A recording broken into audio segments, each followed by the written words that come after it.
அனைவருக்கும் வணக்கம். இந்த வீடியோவில் நம்ம என்ன பார்க்க போகிறோம் அப்படின்னா, தமிழக பண்பாடு ஒரு அறிமுகம் அப்படின்னு ஒரு லெசன் பார்க்க போகிறோம். இது எதில் இருக்கும் அப்படின்னா, நம்மளோட 11th எத்திக்ஸ் புக்கில் இருக்குது. ஓகேவா? நீங்கள் டிஎன்பிஎஸ்சி குரூப் 4 எக்ஸாமுக்கு தமிழ் படிக்கிறீங்க அப்படின்னாலும், இல்லை குரூப் 1 குரூப் 2க்கு படிக்கிறீங்க அப்படின்னாலும், நம்மளுக்கு இந்த லெசன் வந்து ரொம்ப முக்கியமான லெசனாக இருக்கும். 11th 12th எத்திக்ஸ் புக்கு ரொம்ப முக்கியமான ஒரு லெசனாக இருக்கும். ஏன் அப்படின்னா 11th எத்திக்ஸ் புக்லேருந்தும் 12th எத்திக்ஸ் புக்லேருந்தும் நம்மளுக்கு யூனிட் 6 வந்து கவர் ஆகுது. தமிழக வரலாறு சங்ககாலம் முதல் இக்காலம் வரை அப்படின்னு ஒரு டாபிக் வந்து கொடுத்துருப்பாங்க. அந்த டாப்பிக்கு வந்து ரொம்ப வாஸ்ட்டாக வந்து நம்ம படிக்க வேண்டியிருக்கோம். ஆனால் நம்ம பேசிக்காக படிச்சுக்க வேண்டியது அப்படின்னு பார்த்தீங்கன்னா, நம்மளுக்கு தமிழில் 6th-லேருந்து 12th வரைக்கும் இருக்கிற இலக்கியம் பார்ட்டை வந்து படிச்சுக்கோங்க. அது கூடவே எத்திக்ஸ் புக்கில் இருக்கிற முக்கியமான லெசன்ஸ் எல்லாம் படிச்சுக்கிட்டீங்க அப்படின்னா, நம்ம யூனிட் 8ல் வர லெசனை வந்து அதாவது மார்க் வந்து கண்டிப்பாக ஈஸியாக எடுக்க முடியும். சரியா? இப்போது இந்த லெசனில் நம்ம என்ன படிக்க போகிறோம் அப்படின்னு பாருங்கள். பண்பாடு என்ற சொல்லின் பொருள் அறிதல். பண்பாடு அப்படின்னா அதுக்கு என்ன அர்த்தம் அப்படின்னு தெரிஞ்சுக்க போகிறோம். தமிழரோட தொன்மை மற்றும் மாண்புகளை படிக்க போகிறோம். தமிழ் வளர்த்த முச்சங்கங்களை பற்றி தெரிஞ்சுக்க போகிறோம். தமிழரின் அகப்புற வாழ்க்கையை பற்றி தெரிஞ்சுப்போம். அது மட்டும் இல்லாமல் நிலவியல் பகுப்பு முறைகளும் தெரிஞ்சுக்கிறோம். இந்த லெசன் பார்த்தீங்கன்னா 11th எத்திக்ஸ் புக்கில் ஃபஸ்ட் லெசனாகவே இருக்கும். ஓகேவா? நீங்கள் இந்த லெசனை ஒரு வாட்டி ரீட் பண்ணிவிட்டு வந்து இந்த வீடியோ பாருங்கள். அப்படி இல்லைனா இந்த வீடியோ பார்த்துட்டு ஒரு வாட்டி என்ன பண்ணுங்கள், லெசனை போயிட்டு கண்டிப்பாக ரீட் பண்ணுங்கள். ஏன் அப்படின்னா இதில் நான் எக்ஸாம் பாயிண்ட் ஆஃப் வியூவில் இருக்கிற முக்கியமான விஷயங்கள் மட்டும்தான் சொல்லுவேன். மற்ற எதையுமே நான் சொல்லியிருக்க மாட்டேன். ஓகேவா? நம்மளோட சேனலில் ஏற்கனவே இந்த லெசனை ஃபுல்லாக வந்து டீட்டெயில்டாக எக்ஸ்பிளைன் பண்ணி ஒரு வீடியோ வந்து இருக்கும். சரியா? அது கிடச்சிது அப்படின்னா அதை பாருங்கள். இதில் வந்து நம்ம எக்ஸாம் பாயிண்ட் ஆஃப் வியூவில் முக்கியமானது மட்டும்தான் பார்க்க போகிறோம். ஏன்னா எக்ஸாமுக்கு இன்னும் 6 மாதம் தான் உங்களுக்கு குரூப் 4க்கு இருக்குது. ஓகேவா? குரூப் 1க்கு அப்படின்னும் பொழுது ரொம்ப கம்மியான டைம் தான் இருக்குது. அதனால் எக்ஸாம் பாயிண்ட் ஆஃப் வியூவில் முக்கியமான விஷயங்களை மட்டும் பார்த்துட்டு போகலாம். ஃபஸ்ட் இதில் பண்பாடு அப்படின்ற வார்த்தைக்கு அர்த்தம் அப்படின்னு சொல்லியிருக்காங்க. பண்பாடு என்னும் வேர் சொல்லிலிருந்து பண்படு என்னும் வேர் சொல்லிலிருந்து தோன்றியதே பண்பாடு. பண்படு அப்படின்னா என்ன அர்த்தம்? சீர்படுத்துதல், செம்மைப்படுத்துதல் அப்படின்னு அர்த்தம். அப்போது சீர்படுத்துதல், செம்மைப்படுத்துதல்ல இருந்து வந்தது தான் என்னது? பண்பாடு அப்படின்னு சொல்கிறோம். முதல்ல பண்பாடு அப்படின்ற வார்த்தையை அறிமுகப்படுத்தினது யார் அப்படின்னு கேட்பாங்க. டி.கே. சிதம்பரநாதர். ஓகேவா? பண்பாடு அப்படின்ற வேர்டை அறிமுகப்படுத்தினது யார்? டி.கே. சிதம்பரநாதர். அடுத்ததான் நம்மளோட தொல்காப்பியம் ஒரு விஷயம் சொல்லுது. உலகம் என்பது உயர்ந்தோர் மேற்றே அப்படின்னு. அப்போ இங்கே உயர்ந்தோர் அப்படின்னா பண்பாடு உடையவங்களை சொல்கிறது. ஓகேவா? இந்த பாட்டு லைன் முக்கியம், அதனால் நான் ஹைலைட் பண்ணியிருக்கேன். உலகம் என்பது உயர்ந்தோர் மேற்றே என்று சொல்லும் நூல் எது அப்படின்னு கொஸ்டின் கேட்பாங்க. எது? தொல்காப்பியம். சரியா? அடுத்த கொஸ்டின் பாருங்கள். பண்பெனப்படுவது பாடறிந்து ஒழுகுதல் அப்படின்னு சொன்ன நூல் எது? கலித்தொகை. பண்பெனப்படுவது பாடறிந்து ஒழுகுதல் என்று கூறிய நூல் எது அப்படின்னு கேட்பாங்க. கலித்தொகை. அடுத்தது பண்புடையார் பட்டுண்டு உலகம் அப்படின்ற லைன் எதில் வரும்? வள்ளுவரோட திருக்குறள். பண்புடையார் பட்டுண்டு உலகம் அது இன்றேல் மண்புக்கு மாய்வது மண் அப்படின்னு சொல்லிட்டு. அப்போ பண்பாடு அப்படின்றது நம்மளுக்கு ரொம்ப முக்கியம் அப்படின்றது பழைய இலக்கியங்கள்லேருந்து சொல்லியிருக்காங்க. தொல்காப்பியம், கலித்தொகை, திருக்குறள் அப்படின்றதுலேருந்து. அப்போது நம்மளோட பண்பாடு கூறுகள் அப்படின்னு பார்க்கும்பொழுது காலங்காலமாக பேணப்பட்டு திருத்தப்பட்டு மேம்படுத்தப்பட்டு நிற்கிது அப்படின்றத நம்ம சொல்கிறோம். ஒரு தொடர்ந்து மாற்றத்துக்கு உட்படுவது தான் பண்பாடு அப்படின்னு சொல்கிறோம். சரியா? இது வந்து நம்ம தெரிஞ்சுக்கணும். நம்மளுக்கு கல்ச்சர், சிவிலைசேஷன் அப்படின்னு 2 இருக்குது. இப்போ அதில் கல்ச்சர் அப்படின்னா பண்பாடு அப்படின்னு சொல்லுவோம். நாகரிகம் அப்படின்னா சிவிலைசேஷன் அப்படின்னு சொல்லுவோம். இதில் பண்பாடு அப்படின்றது எப்படி இருக்கும்? மாறிக்கிட்டே இருக்கும் அப்படின்றத சொல்கிறாங்க. அப்போ பண்பாடு அப்படின்றது நம்ம எப்படி சொல்கிறோம்? ஒரு மனுஷனோட அக உணர்வையும் வளர்ச்சியையும் நாகரிகம் தான் மாறிக்கிட்டே இருக்கும். சரியா? பண்பாடு அப்படின்றது மாறாமல் இருக்கும். அதை நம்ம தெரிஞ்சுக்கணும். பண்பாடு அப்படின்றது ஒரு மாந்தனோட அக உணர்ச்சி. அப்போ உள்ளத்தில் இருக்கிற உணர்ச்சி எப்படி இருக்கும்? ஒரே மாதிரி சீர்மையாகவும் வளமாகவும் இருக்கணும். நாகரிகம் அப்படின்றது மாறிக்கிட்டே இருக்கும். ஓகேவா?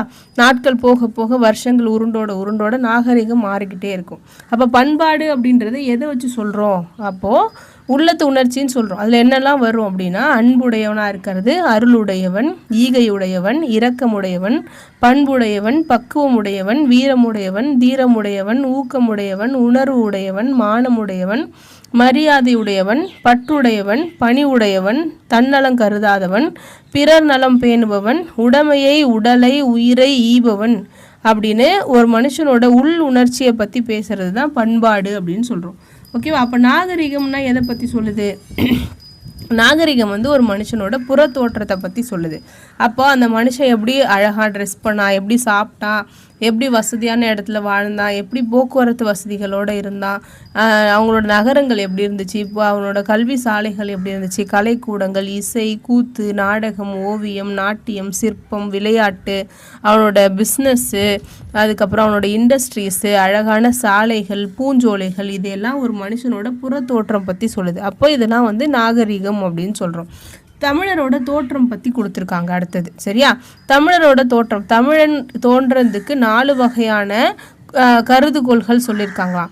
அதில் ஃபஸ்ட்டு என்ன அப்படின்னா, தமிழன் குமரி கண்டத்தில் வாழ்ந்து வந்தான் அப்படின்னு சொல்கிறாங்க. குமரி கண்டம்னா என்னது? இந்தியாவோட நிலப்பகுதிக்கு அடியில் ஒரு பெரிய கண்டம் இருந்துச்சு, இப்போ இருக்க இலங்கைக்கு பக்கத்தில். அதை தான் நம்ம குமரி கண்டம் அப்படின்னு சொல்லுவோம். அங்கேருந்து வாழ்ந்து வந்தவர் தான் வந்து இந்தியர்கள் அப்படின்னு சொல்கிறது ஒரு கருதுகோள். சரியா? அடுத்தது 2வது என்ன சொல்கிறாங்க அப்படின்னா, இந்தியர்கள் வந்து பார்த்தீங்க அப்படின்னா தென்னிந்தியாவிலே வாழ்ந்த ஆதிக்குடிகள் அப்படின்னு சொல்கிறது 2வது ஒரு கருதுகோள் அப்படின்னு சொல்கிறாங்க. 3வது என்ன சொல்கிறாங்க அப்படின்னா, இந்தியர்கள் ஆப்பிரிக்காவிலேருந்து அரேபிய கடல் வழியாக இந்தியாவுக்குள்ளே வந்தவங்க அப்படின்னு 3வது கருதுகோள் சொல்கிறாங்க. 4வது என்ன சொல்கிறாங்க அப்படின்னா, மத்திய ஆசியா வட இந்தியா நிலப்பரப்புகள்லேருந்து காலப்போக்கில் தென்னிந்தியாவுக்கு வந்தவங்க அப்படின்னு சொல்கிறாங்க. இது எப்படி கேட்பாங்க எக்ஸாமில் அப்படின்னா, இந்தியர்களோட தோற்றம் பற்றிய கருதுகோள்களில் தவறானது எது அப்படின்னு இதிலிருந்து 3 ஆப்ஷன் கொடுத்துட்டு வேறு எக்ஸ்ட்ரா ஒரு ஆப்ஷன் கொடுப்பாங்க. அப்போது நம்ம என்ன பண்ணணும், தெரிஞ்சு வச்சுக்கணும். 1 குமரி கடல்லேருந்து வந்தவங்க, 2வது தென்னிந்தியாவிலே வாழ்ந்த பூர்வக்குடிகள், 3வது ஆப்பிரிக்காவில் இருந்து அரேபிய கடல் வழியாக தென்னிந்தியாவுக்கு வந்தவங்க, 4 மத்திய ஆசியா மற்றும் வட இந்தியா நிலப்பகுதிகளிலேருந்து காலப்போக்கில் தென்னிந்தியாவுக்கு வந்தவங்க அப்படின்னு ஒரு 4 விஷயங்கள் சொல்கிறாங்க. அப்போது நம்மளோட தென்னிந்தியர்களோட தொன்மையை வெளிப்படுத்துகிற சான்றுகள் நம்ம என்னென்ன சொல்லுவோம் அப்படின்னா, பொதுவாகவே ஒரு இடம் இருக்குது, ஒரு மக்கள் இருக்காங்க, அவங்களோட தொன்மையை வெளிப்படுறதுக்கான சான்றுகளாக என்ன சொல்லுவோம்? இலக்கிய சான்றுகள், வெளிநாட்டவரோட குறிப்புகள், தொல்பொருள் சான்றுகள் அப்படின்னு ஒரு 3 வகையாக சொல்லுவோம். இதில் நம்ம என்ன பார்க்க போகிறோம்? ஃபஸ்ட்டு இலக்கிய சான்றுகள் பார்க்க போகிறோம். நம்மளுக்கு ஆதி காலத்தில் கிடைச்ச முக்கியமான ஒரு நூல் என்ன அப்படின்னா தொல்காப்பியம். தொல்காப்பியம் வந்து ஒரு இலக்கண நூல். அது மட்டும் இல்லாமல் அது ஒரு சங்க இலக்கிய நூல் அப்படின்னு சொல்கிறாங்க. ஓகேவா? அதாவது அது கூடவே சங்க இலக்கிய நூல்களும் கிடச்சிருக்கு. அப்போது சங்க காலத்தை சேர்ந்த தொல்காப்பியமும் சங்க இலக்கியங்களும் நம்மளுக்கு முக்கியமான ஒரு சான்றாக இருக்குது. தொல்காப்பியத்தில் பொருளதிகாரம் அப்படின்னு சொல்லிட்டு ஒரு பார்ட் இருக்குது. அங்கே பழந்தமிழரோட அக வாழ்க்கை பற்றியும் புற வாழ்க்கையை பற்றியும் சொல்லியிருக்காங்க. அடுத்து சங்க இலக்கியங்களுக்கு வரும்பொழுது 8 தொகை 10 பாட்டு, 8 தொகையில் 8 நூல்கள் இருக்கும், 10 பாட்டில் ஒரு 10 பாடல்கள் இருக்கும். இது எல்லாமே வந்து அந்த காலத்தில் வாழ்ந்த மக்களோட நிலப்பகுதியை பற்றியும் அவங்களோட வாழ்க்கை முறையை பற்றியும் நம்மளுக்கு சொல்லுது. ஓகேவா? இந்த லெசனை வந்து நீங்கள் கண்டிப்பாக படிச்சுக்கோங்க. ஏன்னா நிறைய நான் ஸ்கிப் பண்ணுவேன். ஏன்னா எக்ஸாம் பாயிண்ட் ஆஃப் வியூவில் எதெல்லாம் முக்கியமோ அதை மட்டும்தான் நடத்துவேன். ஃபஸ்ட்டு வந்து யாதும் ஊரே யாவரும் கேளீர் அப்படின்னு கணியன் பூங்குன்றனார் சொல்கிறார். இவர் ஒரு சங்க காலத்து புலவர். புறநானூரில் இந்த பாட்டு இருக்குது. ஓகேவா? யாதும் ஊரே யாவரும் கேளீர் அப்படின்னு சொன்னது யார் அப்படின்னு கொஸ்டின் கேட்பாங்க. கணியன் பூங்குன்றனார். ஓகேவா? அவர் என்ன சொல்கிறாரு? எல்லா ஊரும் நம்ம ஊர் தான், எல்லா மக்களும் நம்மளோட சொந்தக்காரங்க தான் அப்படின்னு சொல்கிறாரு. அடுத்ததாக சேர மன்னர்களோட கொடை திறமை பற்றி நம்மளுக்கு ஒரு புக்கு சொல்லுது. அந்த புக்கோட பேர் பதிற்று 10. ஓகேவா? பதிற்று 10ல் 10 சேர மன்னர்கள் பெருமை பற்றி சொல்லியிருப்பாங்க.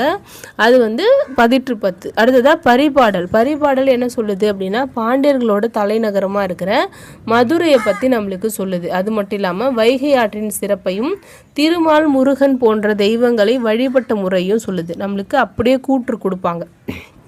எந்த ஒரு நூல் பாண்டியர்களை பற்றியும் வைகை ஆற்றின் சிறப்பை பற்றியும் திருமால் முருகன் போன்ற தெய்வங்களை வழிபட்ட முறைகளை பற்றியும் நமக்கு சொல்லுது அப்படின்னு கேட்டாங்கன்னா ஆன்சர் என்னது? பரிபாடல்.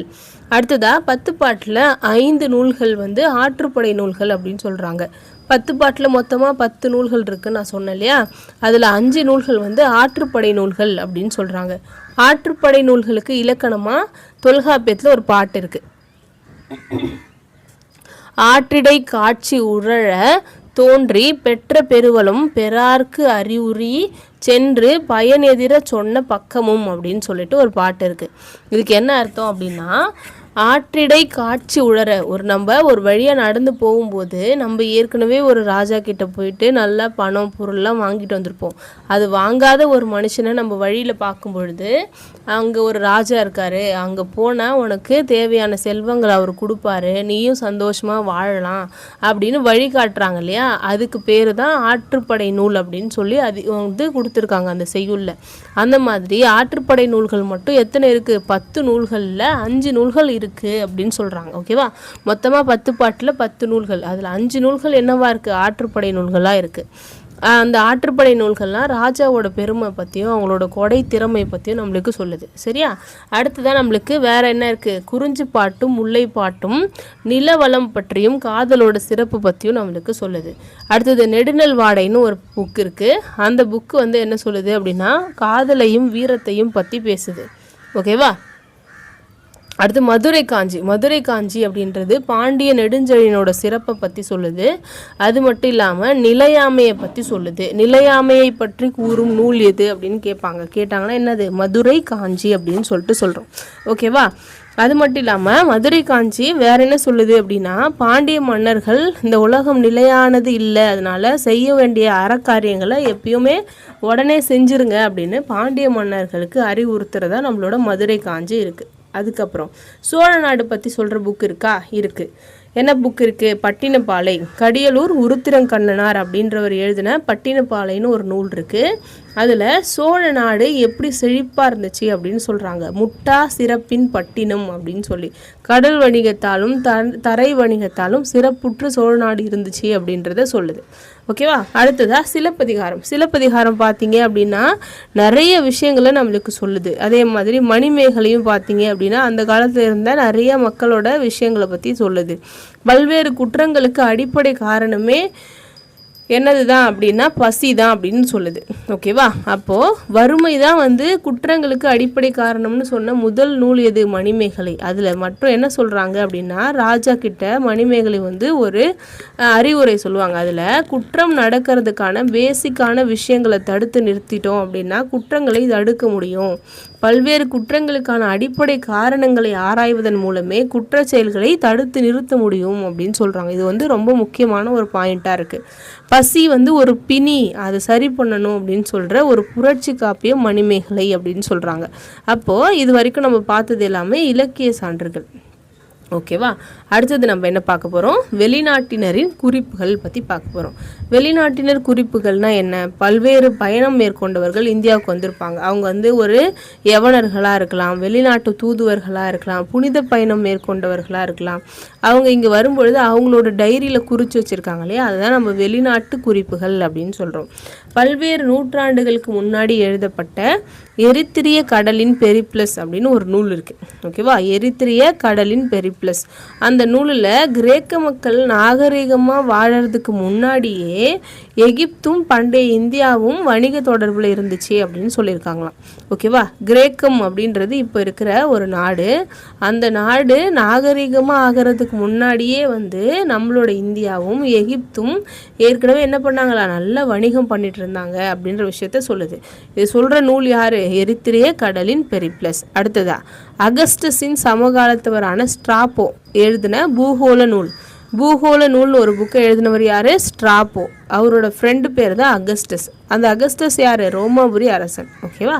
அப்போது ரோமாபுரி அரசன் அகஸ்டஸின் சமகாலத்தவரான ஸ்ட்ராபோ அவர் எழுதின பூகோள நூல் அது வந்து நம்மளுக்கு ஒரு வரலாற்று ஆவணமாக இருக்கிறது. அடுத்து பிலினி எழுதின உயிரியல் நூல், தாலமி எழுதின பூகோள நூல், இது எல்லாமே நம்மளோட கடல் வணிகத்தை பற்றி சொல்லுது. சரியா. அப்போ இந்தியாவோட கடல் வணிகத்தை பற்றி சொல்கிற முக்கியமான நூல்களை பொறுத்துக அப்படின்னு கேட்பாங்க. சரியா. ஸ்ட்ராபோ எழுதினது பூகோள நூல், பிலினி எழுதினது உயிரியல் நூல், தாலமி எழுதினது பூகோள நூல். சரியா. அடுத்தது சேர நாட்டு துறைமுகங்கள் எல்லாமே கண்ணனூருக்கும் கொச்சிக்கும் இடையே இருந்துச்சு. அவங்களாம் என்ன பண்ணாங்க? அரேபியாவிலேருந்து நிறையா வந்து வணிக பொருட்களை ஏற்றிக்கிட்டு முசிறியில் வந்து நின்றுருந்தாங்க அப்படின்னு எரித்திரிய கடலின் பெரிப்ளஸ் நூல் வந்து நம்மளுக்கு சொல்லுது. சரியா. அப்போ பெரிப்ளஸ் அப்படின்ற நூல் எந்த துறைமுகத்தை பற்றி சொல்லுது? முசிறி அப்படின்ற துறைமுகத்தை பற்றி சொல்லுது. அடுத்ததா பொது ஆண்டு 5ஆம் நூற்றாண்டிலிருந்து கிரேக்கர்களும் கிரேக்கர்கள் என்ன பண்ணுறாங்க, தமிழ்நாட்டுக்கு வணிகத்துக்காக வந்தாங்க. அப்போது நிறைய தமிழ் சொற்களும் கிரேக்க சொற்களும் சேர்ந்து வந்துச்சு அப்படின்னு சொல்கிறோம். அப்போ என்னென்ன தமிழ் சொற்களுக்கு கிரேக்க சொற்கள் இருக்குது அப்படின்றத நம்மளுக்கு கொடுத்துருக்காங்க. அரிசி அப்படின்னா கிரேக்கத்தில் அரிசா அப்படின்னு சொல்கிறாங்க. கருவா லவங்கப்பட்டையை தான் கருவான்னு தமிழில் சொல்கிறாங்க. அதை கிரேக்கத்தில் பார்த்தீங்க அப்படின்னா கார்பியன் அப்படின்னு சொல்கிறாங்க. அடுத்து இஞ்சுவேர் அதை வந்து ஜிஞ்சிபொரஸ் அப்படின்னு சொல்கிறாங்க. பிப்பாளி அதை வந்து பெர்பெரி அப்படின்னு சொல்கிறாங்க. இது எல்லாமே பொறுத்துக்களை கேட்பாங்க. ஓகேவா? அப்போது அரிசின்னா அரிசா, கருவான்னா கார்பியன், இஞ்சுவேர்னா ஜிஞ்சிபொராஸ், பிப்பாளி அப்படின்னா பெர்பெரி. சரியா? அடுத்தது சாலமன் அப்படின்ற ஒரு ராஜா இருந்தார். அவருக்கு துகிம் அப்படின்னு சொல்லப்படுற மயில் தொகையும் ஆல்மக் அப்படின்னு சொல்லப்படுற அகில் மரங்களும் பிற சிறப்பு வாய்ந்த மதிப்புயர்ந்த பொருட்களையும் வந்து கொடுத்தாங்க அப்படின்னு சொல்கிறாங்க. ஓகேவா? இதில் நம்மளுக்கு இந்த துகில் அப்படின்னா மயில் தொகை இருக்கு இல்லையா, ஆல்மக்னா அகில் மரங்கள், இதெல்லாம் தமிழ் வார்த்தைக்கான முக்கியமான கூறுகளாக இருக்குது அப்படின்னு சொல்லியிருக்காங்க. அடுத்து நம்ம நாட்டில் இருந்து அயல் நாடுகளுக்கு ஏற்றுமதியான பொருட்களை கொடுத்துருக்கேன். இது எக்ஸாமில் அடிக்கடி கேட்குறாங்க. இது வந்து எப்படி 4 விஷயங்கள் கொடுத்துட்டு அதில் எதெல்லாம் வந்து ஏற்றுமதி ஆச்சு அப்படின்னே கேட்பாங்க. அப்போது அதில் பாருங்கள், அயல் நாடுகளுக்கு நம்ம என்னெல்லாம் ஏற்றுமதி பண்ணியிருக்கோம் அப்படின்னு. புலி, சிறுத்தை, யானை, குரங்கு, மயில், கிளி, வேட்டை நாய்கள் இதெல்லாம் ஏற்றுமதி பண்ணியிருக்காங்க. அதுலேயும் தமிழ்நாட்டில் இருந்து வேட்டை நாய்கள் வந்து ரொம்ப பெஸ்ட்டாக இருக்கும் அப்படின்னு சொல்லி எல்லாரும் பெருமையாக சொல்லி அதை வாங்கிட்டு போவாங்களாம் கேட்டு. அடுத்ததாக சேரை நாட்டு துறைமுகங்கள் 2 துறைமுகம் இருக்குது. ஒன்று தொண்டி, இன்னொன்று முசிறி அப்படின்னு சொல்லிட்டு. இதில் துறைமுகத்தில் தொண்டியோட பேரை வந்து திண்டிஸ் அப்படின்னும், முசிறியை முசிறிஸ் அப்படின்னும், பொற்காட்டை பகரி அப்படின்னும், குமரியை வந்து கொமாரி அப்படின்னும் ரோமர்கள் சொல்லியிருக்காங்க. இதுவுமே பொறுத்துக்களை கேட்பாங்க. ஓகேவா? ரோமர்கள் எந்தெந்த துறைமுகத்தை எப்படி அழைச்சாங்க அப்படின்னு. தொண்டி அப்படின்னா திண்டிஸ், முசிறி அப்படின்னா முசிறிஸ், பொற்காட் அது வந்து பகரி, குமரிக்கு கொமரி அப்படின்னு சொல்லியிருக்காங்க. ஓகேவா? அடுத்ததாக என்ன பார்ப்போம், கொற்கையை வந்து கொல்சாய் அப்படின்னும், நாகப்பட்டினத்தை நிகாமா அப்படின்னும், காவிரி பூம்பட்டினத்தை கமரா அப்படின்னும், புதுச்சேரியை பொதுகே அப்படின்னும், மரக்காணத்தை சொபட்மா, மசூலிப்பட்டினத்தை மசோலியா அப்படின்லாம் வந்து நம்மளுக்கு ரோமபுரியில் இருக்கிற நூல்கள் வந்து சொல்லியிருக்கு. சரியா? அடுத்தது ஹிப்போக்ரட்டஸ் அப்படின்னு ஒரு புகழ்பெற்ற மருத்துவர் இருந்தார். அவர் வந்து கிரேக்க நாட்டை சார்ந்தவர். அவர் வந்து 5ஆம் நூற்றாண்டில் வாழ்ந்திருக்கார். அவர் என்ன பண்ணுறாரு அப்படின்னா இந்தியாவில் இருக்கிற மருந்துகள் எல்லாம் பற்றி ஆராய்ச்சி பண்ணியிருக்காரு. அதில் அவர் என்ன சொல்கிறாரு அப்படின்னா, மிளகு இருக்குல்ல நம்ம சாப்பிட்றோமே கருப்பா, அந்த மிளகை இந்திய மருந்து அப்படின்னே சொல்லியிருக்காரு. அது மட்டும் இல்லாமல் நம்ம நாட்டில் இருந்து மஸ்லின் துணி, ஏலக்காய், லவங்கம் இது எல்லாமே வந்து அயல் நாடுகளுக்கு ஏற்றுமதி ஆச்சு அப்படின்றத நம்ம அயல் நாட்டவரோட குறிப்புகள்லேருந்து தெரிஞ்சுக்கிறோம். ஓகேவா? அப்போ அயல் நாட்டவர் குறிப்புகளில் முக்கியமாக அவங்களோட எழுதின நூல்கள், அதுக்கப்புறம் அவங்களோட கல்வெட்டுகள் இதெல்லாம் பார்த்து நம்ம தெரிஞ்சுக்கிறோம். சரி, அடுத்ததாக நம்மளோட தமிழக வரலாற்றை அறிகிற மிக முக்கியமான சான்றுகளாக இருக்கிறது தொல்பொருள் சான்றுகள். தொல்பொருள் சான்றுகளை 3 வகையாக பிரிக்கிறோம். ஒன்று கல்வெட்டுகள், பட்டயங்கள், 2வது நாணயங்கள், 3வது நினைவு சின்னங்கள். இதில் ஃபஸ்ட்டு கல்வெட்டுகள் அப்படின்னா என்ன, கல்லில் வந்து எழுதி வச்சுருப்பாங்க, கோயில் சுவரில், கோயில் தூணில் அதெல்லாம் எழுதி வச்சுருப்பாங்க. அடுத்ததாக பட்டயங்கள். பட்டயங்கள் அப்படின்றது செப்பு தகடுலையோ அல்லது தங்க தகடுலையோ என்ன பண்ணியிருப்பாங்க, எழுதி வச்சுருப்பாங்க. இதெல்லாம் வந்து பட்டயம் அப்படின்னு சொல்லுவோம். கல்வெட்டுகள் பெரும்பாலும் என்னவாக இருக்கும் அப்படின்னா மன்னரோட ஆர்டர்ஸ், ஆணைகளை தான் வந்து கல்வெட்டுகளை எழுதியிருப்பாங்க. கவர்மெண்ட் ஆர்டர்னு நம்ம சொல்கிறோம் இல்லையா, அந்த ஜிஓஸ் தான் என்ன பண்ணுறாங்க, மன்னர்களோட ஆணைகளை கல்வெட்டுகளில் எழுதுகிறாங்க. அந்த ஆணைகளை எழுதும்போது ஃபஸ்ட்டில் வந்து மன்னரோட பேரை சொல்கிறதுக்கு முன்னாடி அவர் செஞ்ச சாதனைகள் எல்லாம் சொல்லுவாங்க. அப்போ இந்த சாதனைகளை வச்சுட்டு ஒரு ராஜா எந்த அளவுக்கு இருந்திருக்காரு அப்படின்றத நம்ம தெரிஞ்சுக்கிறோம். அதில் பார்த்தீங்கன்னா திருப்பரங்குன்றம், நாகமலை, ஆனைமலை, கீழக்குயில்குடி இந்த 4 இடத்துலையும் நம்மளுக்கு சங்ககால கல்வெட்டுகள் கிடச்சிருக்கு. ஓகேவா? திருப்பரங்குன்றம், நாகமலை, ஆனைமலை, கீழக்குயில்குடி. அடுத்ததாக பல்லவர்களோட கல்வெட்டுகள் அவங்களோட கோயில்களில், கற்பாறைகளில், தூண்கள்லாம் கிடச்சிருக்கு. பல்லவர்களோட கல்வெட்டுகள் எங்கெல்லாம் கிடச்சிருக்கு அப்படின்னா மாமல்லபுரம், மண்டகப்பட்டு, மகேந்திரவாடி, திருச்சி, பல்லாவரம், காஞ்சி இங்கெல்லாம் பல்லவர்களோட சிற்பங்கள், கல்வெட்டுகள் நம்மளுக்கு கிடைக்குது. ஓகேவா? அடுத்ததாக பராந்தக சோழனோட உத்திரமேரூர் கல்வெட்டு. இது சோழ மன்னர்களோட கல்வெட்டை பற்றி சொல்லுது. சோழர்கள் எப்படி ஆட்சி பண்ணாங்க அப்படின்றத சொல்கிறது உத்திரமேரூர் கல்வெட்டு. இந்த கல்வெட்டுக்கு சொந்தக்காரர் யார், பராந்தக சோழன். அடுத்ததாக அது மட்டும் இல்லாமல் சோழர்களோட கல்வெட்டுகள் வேறு எங்கெல்லாம் இருக்குது அப்படின்னா தஞ்சாவூர், திருவொற்றியூர், மேலப்பழுவூர், சிதம்பரம், திருவாரூர், மதுரை, கன்னியாகுமரி இங்கே எல்லாமே சோழர் கால கல்வெட்டுகள் நம்மளுக்கு கிடைக்குது. குட ஓலை முறை பற்றி நம்மளுக்கு சொல்கிற கல்வெட்டு எது? காஞ்சிபுரத்தில் இருக்கிற உத்திரமேரூர் கல்வெட்டு. இந்த கல்வெட்டில் பார்த்தீங்க அப்படின்னா ஒரு கிராமத்தோட தலைவரை எப்படி தேர்ந்தெடுக்கிறாங்க அப்படின்றத இன்ச் பை இன்ச் அழகாக சொல்லியிருக்காங்க. அந்த கிராம தலைவர் எப்படி இருக்கணுமா? கண்டிப்பாக குடிக்காதவராக இருக்கணும், அது மட்டும் இல்லாமல் கெட்ட பழக்கம் இல்லாமல் இருக்கணும், திவாலானவராக இருக்கக்கூடாது, சொத்து வரி கட்டுற ஒரு மனுஷனாக இருக்கணும். அதை 4-5 பேர் கலந்துக்கிறாங்க அப்படின்னா அவங்க பேரை எழுதி ஒரு பானையில் போட்டு குலுக்குவாங்க. அதுக்கப்புறம் ஒரு சின்ன பையன் என்ன பண்ணணும்? எடுக்கணும். இதெல்லாம் குட ஓலை முறை. யாரோட பேர் வருதோ அதை எல்லாரும் ஏற்றுக்குவாங்க. சரியா? எந்த ஒரு பிரச்சனையும் இல்லாமல் எலெக்ஷன் நடந்துச்சு அப்படின்றத சொல்கிறாங்க. இப்போ இருக்கிற எலெக்ஷனுக்கு மாதிரியாக நம்ம அதை எடுத்துக்கிறோம். ஓகேவா? அதுக்கப்புறம் பட்டயங்கள் அப்படின்னும் பொழுது நான் சொன்ன மாதிரி பொன், செம்பு இதனால எழுதப்பட்டிருக்கும். இந்த பட்டயங்கள்லையும் பார்த்தீங்கன்னா ராஜாவோட பேர், அவரோட காலம், எதுக்காக அந்த பட்டயத்தை கொடுக்குறாங்க அப்படின்ற டீட்டெயில்ஸ்லாம் இருக்கும். அது எல்லாமே பார்த்தீங்க அப்படின்னா ஒரு 3 லாங்குவேஜில் எழுதியிருப்பாங்க. ஒன்று பிராகிருதம், 2வது வடமொழி, 3வது தமிழ். இந்த 3 லாங்குவேஜில் தான் பட்டயங்களை எழுதியிருப்பாங்க. அதில் வேள்விக்குடி பட்டயம், தலவாய்ப்புற செப்பேடு, சின்னமனூர் சாசனம், சிவகாசி செப்பேடு இதெல்லாம் பாண்டியர்கள் கால பட்டயங்கள். ஓகேவா? வேள்விக்குடி பட்டயம், தலவாய்ப்புற செப்பேடு, சின்னமனூர் சாசனம், சிவகாசி செப்பேடு இதெல்லாம் பாண்டியர்களோடது. அடுத்தது சோழர்களது எது அப்படின்னு பாருங்கள். திருவாலங்காட்டு பட்டயம், கரந்தை செப்பேடுகள், அன்பில் பட்டயம், லெய்டன் பட்டயம் இதெல்லாம் சோழர் கால முக்கியமான பட்டயங்களாக இருக்குது. இந்த பட்டயங்கள் பார்த்தீங்க அப்படின்னா எப்படி இருக்கும்? பிராமி, பிராகிருதம், தமிழ் இந்த மொழிகளில் எழுதியிருக்கப்படும் அப்படின்னு சொல்கிறாங்க. ஓகேவா? அடுத்தது நாணயங்கள்னு பார்க்கும்பொழுது செப்பு நாணயங்கள் தான் அதிகமாக வழக்கத்தில் இருந்துச்சு. அந்த செப்பு நாணயங்கள் பார்த்திங்கன்னா சதுர வடிவில் இருக்கும். ஒரு பக்கம் யானையும் இன்னொரு பக்கத்தில் இரட்டை மீன்களும் காணப்படும். யவனர்கள் தமிழ்நாட்டில் மதுரை, புகார் இந்த மாதிரி இடத்துல வாழ்ந்தாங்க. அவங்க நாணயங்களை வெளியிட்டாங்க. பல்லவர் காலத்தில் நாணயங்கள் பார்த்திங்கன்னா இரட்டை மீன் இருக்கும், அதில் கப்பல், நந்தி இந்த மாதிரி உருவங்கள்லாம் இருக்கும். சரியா? முதலாம் ராஜராஜன் காலத்தில் வெளியிடப்பட்ட நாணயங்களில் புலியும் அது பக்கத்தில் இரட்டை மீனும் இருக்கும். அப்போ என்ன பண்ணியிருக்காங்க? பாண்டியனை வென்றிருக்காங்க போரில் அப்படின்றது நம்மளுக்கு தெரியப்படுது. ஓகேவா? அடுத்தது 2ஆம் வரகுணனின் தங்க நாணயம் கிரந்த எழுத்தில் அவனோட பெயரோட காணப்படுது அப்படின்னு சொல்கிறாங்க. அப்போது பண்டமாற்று முறை எப்படி இருந்துச்சு அப்படின்றத நம்ம நாணயங்களை வச்சு தெரிஞ்சுக்கிறோம். சரியா? அடுத்த கொஷின் பார்ப்போம். அடுத்ததான் நம்ம பார்க்குறது நினைவு சின்னங்கள் அப்படின்னு பார்க்கும்பொழுது அதில் குகைகள், ரதங்கள், கோயில்கள், ஓவியங்கள், அரண்மனைகள், கோட்டைகள் இதெல்லாமே நம்ம நினைவு சின்னங்கள் அப்படின்னு சொல்லுவோம். கட்டி வச்சுட்டு போனது எல்லாமே நினைவு சின்னங்கள் அப்படின்னு சொல்கிறோம். அதில் பார்த்தீங்க அப்படின்னா பழைய காலத்தில் மரம், செங்கல், மண், சுண்ணாம்பு இதை வச்சு தான் கோயில்கள்லாம் கட்டியிருப்பாங்க. அதுக்கப்புறம் மகேந்திரவர்மன் தான் ஃபஸ்ட்டு என்ன பண்ணுறாரு அப்படின்னா கோயில்களை பாறையை குடஞ்சி கோயில் கட்டுறாரு, பெரிய பெரிய கருங்கல் வச்சு. அப்போது மகேந்திரவர்மன் அவரோட கல்வெட்டு, மண்டகப்பட்டு கல்வெட்டில் என்ன சொல்கிறாரு அப்படின்னா அழியாத கோயில்களை கட்டின பெருமை எனக்கு இருக்குது அப்படின்னு அவரோட பெருமையை அவர் சொல்லியிருக்காரு. அப்போது அதுக்கப்புறமா தான் என்ன பண்ணுறாங்க? அழிவில்லாத கோயில்களை கட்டணும் அப்படின்னு சொல்கிறாங்க. ஓகேவா? அப்போ களப்பிரர் காலத்துலேயும் மகேந்திரவர்மன் காலத்துக்கு அப்புறம் தான் என்ன பண்ணுறாங்க? நிறையா முதன்மையான கற்கோயில்கள் அப்படின்றது அமைக்கப்பட்டு இன்றைக்கும் அது தமிழரோட பண்பாட்டை சொல்லிகிட்டு இருக்கு. அப்போது பல்லவர்களோட முக்கியமான கோவில்கள் எங்கெங்கே இருக்குது அப்படின்னா திருப்பரங்குன்றம், மண்டகப்பட்டு, மகேந்திரவாடி இங்கே இருக்கிற இடம், மாமல்லபுரம் இங்கே எல்லாமே யாரோடது?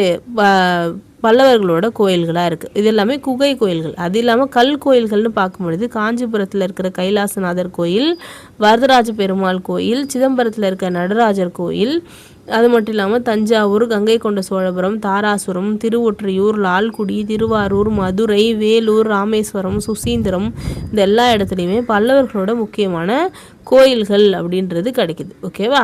அடுத்தது பாருங்கள், பல்லவர்கள் மட்டும் இல்லை, தஞ்சை, கங்கை கொண்ட சோழபுரம்லாம் சோழர்கள் தான். அப்போ முக்கியமான கோயில்களை மட்டும் இங்கே ஹைலைட் பண்ணியிருக்கோம். அடுத்ததாக இது இல்லாமல் பிற ஆதாரங்கள் என்னென்ன அப்படின்னு பார்க்கும்பொழுது நடுகற்களை பற்றி சொல்கிறாங்க. போரில் ஒரு வீரன் இருக்கான் அப்படின்னா அவன் நல்லா எல்லாரையும் காப்பாற்றிருக்கான் அப்படின்னா அவனோட சிறப்பை போற்றும் வகையில் ஒரு நடுக்கல் அப்படின்றத அமைக்கிறாங்க. அது இல்லாமல் குகைகள், ரதங்கள், கோயில்கள், அரண்மனைகள், கோட்டைகள் இது எல்லாமே தமிழ்நாட்டை பற்றி சொல்லுது. எக்ஸாம்பிளுக்கு திருப்பரங்குன்றம் ராமேஸ்வரம், மண்டகப்பட்டு, மகேந்திரவாடி, மாமல்லபுரம், சித்தன்னவாசல் இங்கெல்லாம் குகை கோயில்கள் அப்படின்றது இருக்குது. மாமல்லபுரத்துலேயே ஒற்றைக்கல் ரதங்கள் அப்படின்னு நிறைய விஷயங்கள் நம்மளுக்கு இருக்குது. சரியா? அடுத்ததாக தமிழ்நாட்டோட நிலவியல் கூறுகள் எப்படி இருந்திருக்கு அப்படின்னு சொல்லி பார்க்க போகிறோம்.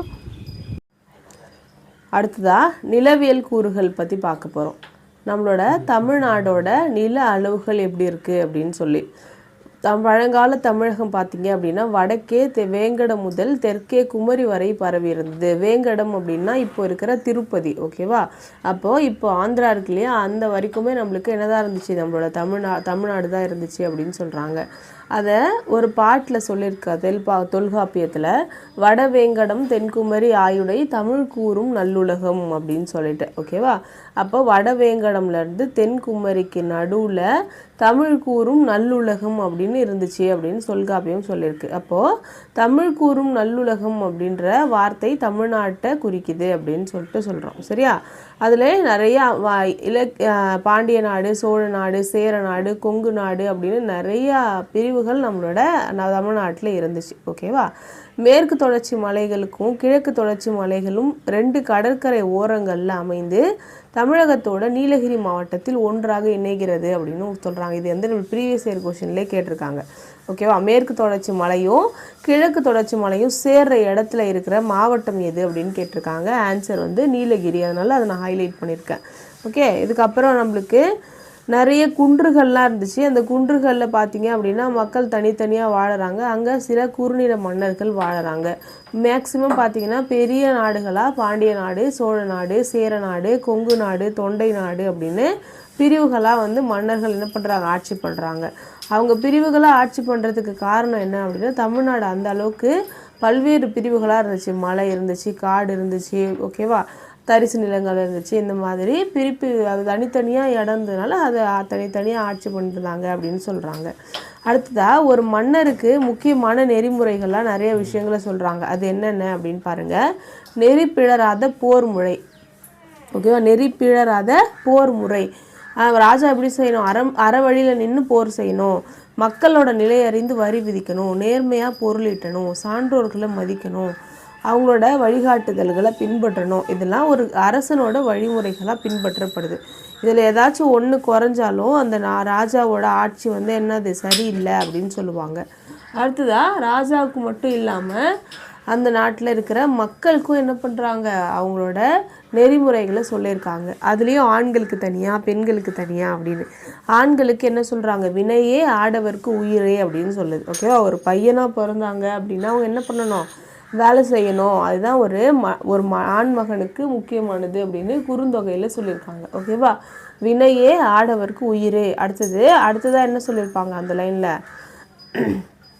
பெண்களுக்கு கற்பு தான் முக்கியம் அப்படின்னு சொல்லியிருப்பாங்க. ஓகேவா? அது மட்டும் இல்லாமல் ஒரு இல்வாழ்க்கை நடக்குது அப்படின்னா அந்த இடத்துல மக்கட்பேறு, விருந்தோம்பல், பெரியோரை மதித்தல் இதெல்லாம் ஒரு குடும்ப வாழ்க்கைக்கு ரொம்ப அடிப்படையான பண்புகள் அப்படின்னு சொல்கிறாங்க. சரியா? அடுத்ததாக அந்த காலத்தில் இருந்த 3 சங்கங்கள் பற்றி பார்க்குறோம். இதுதான் நம்ம முச்சங்கங்கள் அப்படின்னு சொல்லுவோம். அந்த சங்கங்கள் என்ன பண்ணுவாங்க அப்படின்னா, நிறைய புலவர்கள் இருப்பாங்க, தமிழ் புலவர்கள் இருப்பாங்க. அவங்கள பாண்டிய மன்னர்கள் ஆதரிச்சிருப்பாங்க. அதுதான் நம்ம 3 சங்கங்கள்னு சொல்கிறோம். அது என்னென்ன அப்படின்னு பார்த்தா, முதல் சங்கம், இடை சங்கம், கடை சங்கம் அப்படின்னு 3 சங்கங்கள் இருந்துச்சு. ஓகேவா? இதில் முதல் சங்கம் எங்கே இருந்துச்சு அப்படின்னா தென்மதுரை, 2வது சங்கம் கபாடபுரம், 3வது சங்கம் மதுரையில் இருந்துச்சு. இதுதான் நம்ம முதல் சங்கம், இடை சங்கம், கடை சங்கம் அப்படின்னு சொல்கிறோம். ஃபஸ்ட்டு, கடைசி, நடுவில் அப்படின்னு. அப்போது ஃபஸ்ட்டு தென் மதுரையில் இருந்துச்சு இல்லையா, அதை வளர்த்த பாண்டிய மன்னர்கள் யார் அப்படின்னா, காய்ச்சின வழுதி முதல் கடுங்கோன் வரை இருந்த மன்னர்கள் அதை வளர்த்துருக்காங்க. ஓகேவா? அதாவது என்னென்னா அங்கே இருந்த புலவர்களுக்கு ஆதரவு கொடுத்துருப்பாங்க, பரிசு பொருள்லாம் கொடுத்துருப்பாங்க. அடுத்ததாக கபாடபுரம் வந்து வெண்டேர் செழியன் முதல் முடத்திருமாறன் வரை இருந்த மன்னர்கள் ஆட்சி பண்ணியிருப்பாங்க. அவங்க தான் வந்து வளர்த்துருக்காங்க. அடுத்ததாக மதுரையில் பார்த்தீங்க அப்படின்னா முடத்திருமாதன் முதல் உக்கிர பெருவழுதி வரை இருந்தவங்க வந்து என்ன பண்ணியிருக்காங்க, 3வது கடை சங்கத்தில் இருந்திருக்காங்க அப்படின்னு சொல்கிறாங்க. 3 கடை சங்கங்களில் தான் நம்மளுக்கு 8 தொகையும் 10 பாட்டும் என்ன பண்ணியிருக்காங்க, அரங்கேற்றம் பண்ணியிருக்காங்க. அப்போ சங்கங்களை வச்சு அரங்கேற்றம் பண்ணதுனால இந்த நூல்களை நம்ம சங்க இலக்கியம் அப்படின்னு சொல்கிறோம். சரியா? அடுத்ததாக சங்கங்களை பற்றிய வரலாறு நம்மளுக்கு எங்கேருந்து கிடைக்கிது அப்படின்னா, நக்கீரர் எழுதிய இறையனார் களவியல்லேருந்து கிடைக்கிது. சரியா? அடுத்ததாக அகத்திணை புறத்திணை பற்றி கொடுத்துருக்காங்க. தமிழர்கள் தன்னோட வாழ்க்கையை அகம் புறம்னு ரெண்டாக பிரிச்சிருப்பாங்க. அகம்னா உள்ளே இருக்கிற விஷயங்கள், மனதில் நடக்கிற விஷயங்கள். புறம்னா வீரத்தின் வெளிப்பாடு அப்படின்னு சொல்கிறாங்க. அப்போது அன்பின் வெளிப்பட்டது அகவாழ்வு, வீரத்தின் வெளிப்பாடு புறவாழ்வு அப்படின்னு கொடுக்குறாங்க. அகவாழ்வு அப்படின்னா என்னென்னு சொல்லியிருக்காங்கன்னா, உருவத்தாலும் அகவையாலும் அறிவாலும் ஒத்த தலைவனும் தலைவியும் சேர்ந்து வாழ்வதே அகவாழ்வு அப்படின்னு சொல்கிறாங்க. ஓகேவா? அவங்களோட உருவம், வயசு, அறிவு எல்லாமே சேமாக இருக்கிற தலைவனும் தலைவியும் சேர்ந்து வாழற வாழ்வு தான் என்னது அகவாழ்வு அப்படின்னு சொல்கிறோம். அவங்களோட இன்பத்தை மற்றவங்களுக்கு சொல்ல முடியாமல் இருக்கிறது தான் அகவாழ்வு அப்படின்னு சொல்லுவோம். அதில் 5 வகையாக பிரிக்கிறாங்க. அது என்னென்ன அப்படின்னா, குறிஞ்சி, முல்லை, மருதம், நெய்தல், பாலை. இது எல்லாமே என்னது அப்படின்னா 5 இணைகள் அப்படின்னு சொல்கிறோம். இந்த 5 இணைகளையும் சேர்த்து நம்ம என்ன சொல்கிறோம்ன்றா அன்பின் 5 இணை அப்படின்னு சொல்கிறோம். அது இல்லாமல் 2 விஷயங்கள் கொடுத்துருக்காங்க. பொருந்தா காதலை பெருந்திணை அப்படின்னும், ஒருதலை காதலை கைக்கிளை அப்படின்னும், புற ஒழுக்கத்தை 7 திணைகளாக என்ன சொல்லியிருக்காங்க, பிரிச்சிருக்காங்க அப்படின்னு சொல்கிறாங்க. ஓகேவா?